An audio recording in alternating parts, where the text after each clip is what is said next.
Duda ang netizens sa closeness nina Barbie Imperial at Bea Bores. Sa latest collaboration ng vlogger, social media influencer na si Bea at aktres na si Barbie, pansin ng social media world, bakit parang puro barahan. The vlog was titled Cooking Dagdag Big Sister Talks. Ang highlight ng vlog ay ang pagtuturo ni Barbie kay Bea kung paano magluto ng sinigang na salmon. In between cooking, nagpapalitan ng asaran at kwentuhan ang dalawa pero ayon sa comment section, mukhang mas naparami ang barahan kesa sa magandang usapan. There was a part in the vlog where Imperial said, "Feeling ko hindi kita kaya kasama sa loob ng bahay. 2 hours pa lang tayong magkasama pero pagod na ako." Pabiro pero mukhang hindi tumatanggap ng biro ang fans ni Bea. They started bashing Barbie where most of them were saying that's not how a real friend or ate talks to a younger friend sister.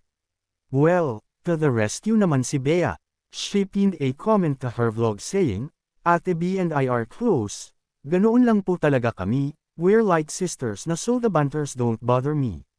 Chill everyone." Yun naman pala. I guess that kind of conversation is normal lalo na kapag super close kayo pero ayaw paawat ng fans.